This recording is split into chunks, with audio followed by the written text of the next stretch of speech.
Hello Leo, thank you for joining me for your monthly forecast for April. If you go back about 18 months ago, in the previous 3 years, there continued to be a square between Uranus, the planet of freedom, and Pluto, the planet of power and change. Because Uranus itself is quite an unsettled kind of influence, and especially in the sign of Aries, it's much more free radical there, and it had been there since 2011 full time, 2010 for 5 months. This was an aspect that kept repeating itself. And what I got from that for you particularly was a need to liberate yourself from a situation where you just felt really penned in and you couldn't really be true to the spirit you wanted to be. Now, ironically, this month is going to have a lot of similarities to that time. And perhaps there are still residues that you've yet to still tackle and resolve in a meaningful way. And this month is just a meaty reminder that we don't get all the freedom we want, and we do have to commit to our responsibilities and obligations, but it's about finding the middle ground, the balance between the two. So I think that's really what this month is largely about. But the month begins with two very important events which occurred right at the end of last month. The first is that Venus, the planet of love and affection, moved out of the free-spirited Aries and to the top of your scope into the sign of Taurus. Now this is a sign that is guided by Venus, so it's very much in its proverbial elements here. So through to the 24th of the month, your ability to cultivate people, especially in public and worldly and professional situations, is boosted hugely. Now you can be very, very charismatic, and this influence is going to do nothing but to dim the star that can shine bright when you're on top form. So that's good. It also points towards, in relationships, you thinking more seriously about any good one that you're in and perhaps taking it to the next level of commitment. On the other hand, it's possible that when it comes to your relationships, you could be drawn to someone from a different age group or someone you meet through your work or professional interactions. But also on the last day of the month, there was a full moon. Now this full moon occurred in the sign of Libra, which for you is about your everyday thinking, your quick wits. But shining back across the heavens, of course, was the sun in your sister fire sign of Aries. But both were being divided on a T-square by Saturn, the planet of structure, but also of restriction, which is in your sector of work, health, diet, fitness, organisation, and of course, and details. But of course, Saturn is not necessarily an easygoing influence, as we all know, but it is one that can ultimately bring goodness to our situations. But I think it's possible that your thinking, your ideas, or your desire to be a free spirit might have been challenged on that full moon by that cardinal T-square in Saturn. So it's possible for the first 2 weeks of this month, you may feel quite frustrated, quite honestly. And this is going to be potentially ratcheted up even more because Mercury, the planet of ideas, travel, the messenger planet, itself is going backwards through to the middle of the month. So if you are wanting to travel, learn a new language, apply for a job, enter into any discussions over agreements, where there is going to be a heightening of your knowledge, because of the retrograde, things may be a bit stop-start. You may change your mind on a few things. You may find out information that you're not expecting. But Mercury is also challenged in the first week, or first 9 days, in the case of Saturn, by Mars and Saturn, which are in a conjunction in the sign of Capricorn.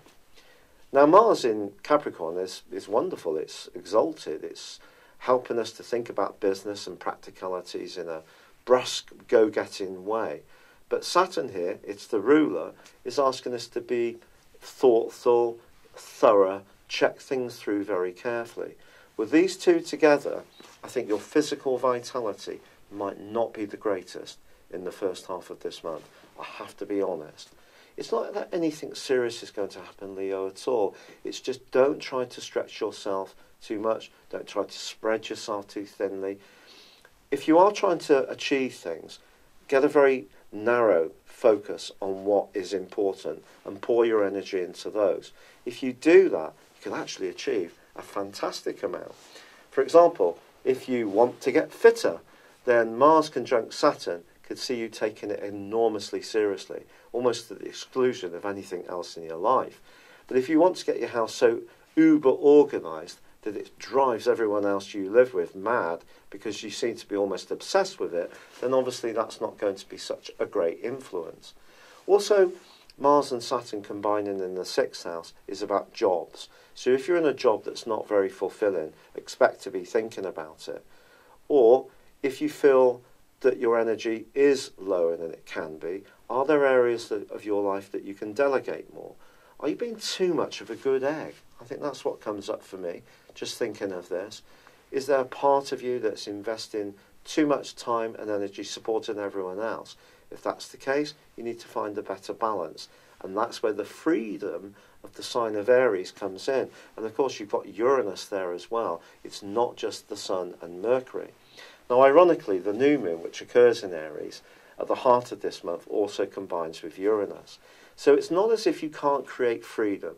You can't travel somewhere spontaneously or break out and give yourself permission to do so. But I just think if you try to do so without thinking about the consequences, something can just seem to come along and snare your plan. So just be aware of that. Otherwise, we're going to go back to that pattern you had with Uranus and Pluto, where your desire to break out is so strong, but the power that's coming from Pluto to stick with what you should be doing was just creating an enormous amount of inattention and probably didn't give you anything completely of what you wanted. I think things have been easier since then, but this clustering of energy in Capricorn this year is certainly one that we can't ignore, whatever zodiac sign we are. And then in the last 10 days of this month, well, Mars and Pluto go side by side in this part of your scope as well. If you do work in a job which requires precision, that requires you to work very, very hard, be careful how you conduct yourself in terms of any sharp implements.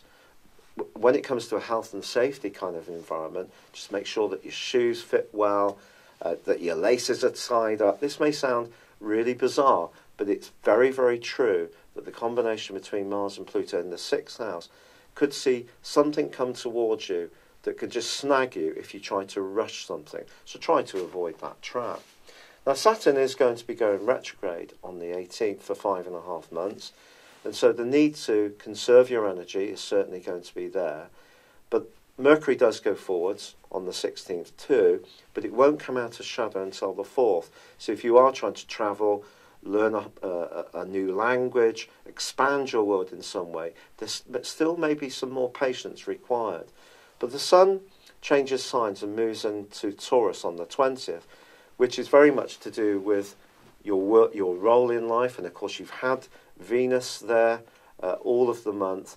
And so the Sun and Venus are going to be together, not closely together, for about 4 days. And then Venus switches into Gemini, which is fabulous for you, because that's very sociable and can bring a different dimension to your situation. It could be that you find yourself socialising with people you work with in the last few days of this month. And then there is a full moon in the sign of Scorpio, which squares up on the 31st with the North Node, the point of destiny in your sign. So I think here, the full moon at the end of the month is about balancing your ambitions and desire for success and recognition against your need to make sure that your home, emotional basis is all working well, and your individuality has to work well across both areas. If it's not, you can feel pulled around. So I think you can see that this is a month where you're being asked to take things more seriously, be more precise, be more virtuous in some ways. Be a great month to quit drinking, stop smoking, cut down on calorific goodies, up your activities in a measured way, apply for a new job. But you can't necessarily expect instant success. If you force it, the planets will trip you up somehow. And if you are wanting to expand, it has to be very well thought through. And then you get the balance between those obligations, responsibilities, and the need to experience something new, fresh, and stimulating. It's been a real pleasure being with you. Thanks so much for joining me. I'd love it if you would subscribe to my channel if you've yet to do so, or like or comment on this video. But for now, good luck and goodbye. Hello, thank you so much for watching my video. I'd love you to join me at my Horoscope Ace app. You can find this at www.horoscope-ace.com. You can use it through Android, iOS, Apple or Facebook. Check out your ascendant or your moon sign or download your free birth chart. There's all your favourite videos, plus there are daily, weekly, monthly and yearly horoscopes for general, love, Chinese and Indian astrology. If your passion is tarot, there's my brilliant 3-card money or love tarot readings too. And it's all there at www.horoscope-ace.com. Thank you.